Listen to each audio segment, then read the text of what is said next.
What's going on, Mutha truckers? Today I'm out here at GBATS, celebrating trucking, and it's a great time. And everybody has been sending me everything from the Secretary of Transportation, Sean Duffy, to the USDOT about this breaking news that says today I announced 2 major actions to protect American roadways. Number 1, U.S. Department of Transportation is immediately tightening restrictions for non-citizen commercial driver licenses.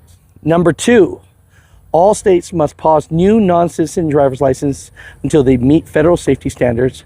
Our message is simple: get into compliance now or lose federal funding.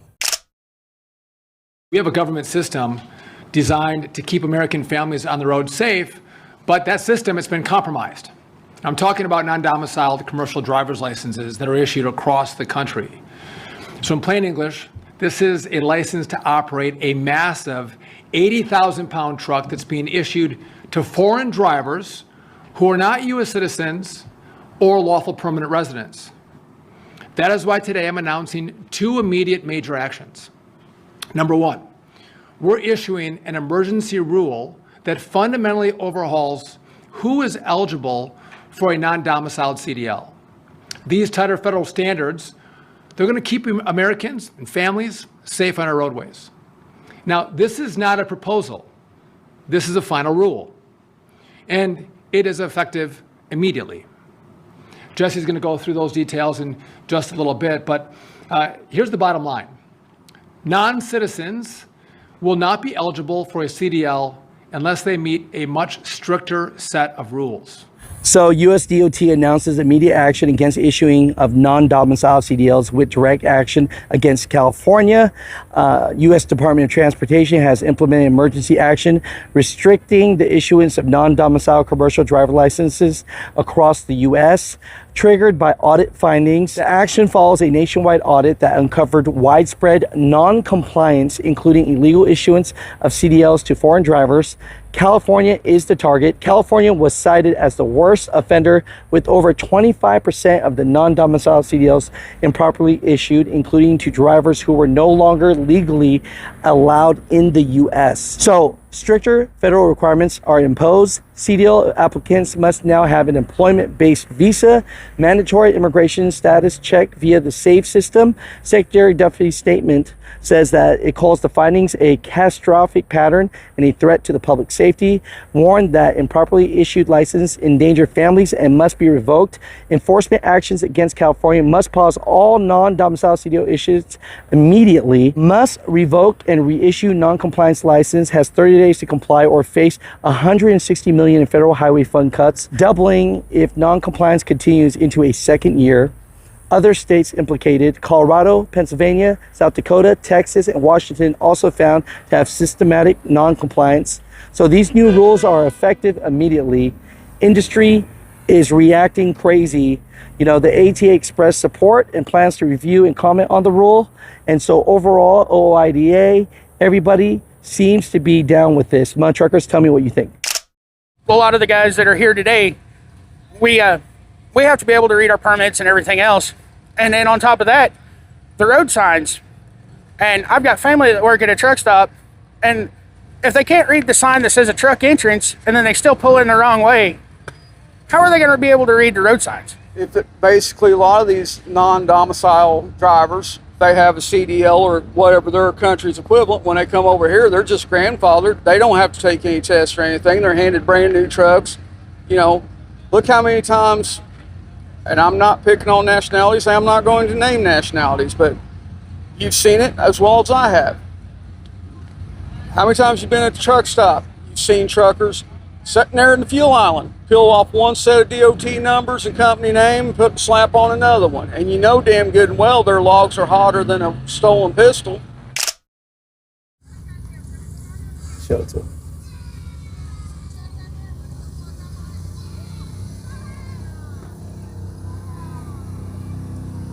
What are you supposed to do about that? Nothing. I mean, there's nothing you can do about that. And police report comes back, done at fault. Yep. DataQ will not let you update that.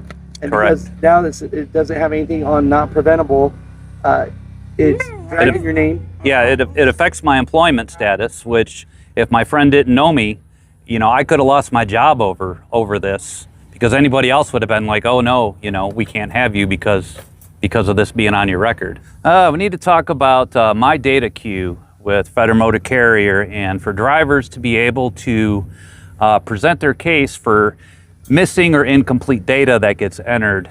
Example, what I'm fighting with right now is I had 2 accidents that happened to me. Got hit almost head on, and another one where a four-wheeler cut in front of me trying to make a left exit from the far right lane, and I wound up hitting her.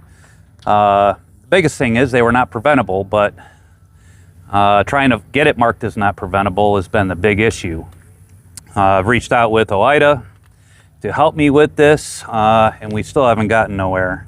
So the big PSA is, you know, check your PSP report and make sure that a not preventable accident is not preventable. I think what else to say now. Yeah, no. Did you want to show some stuff, or is that private?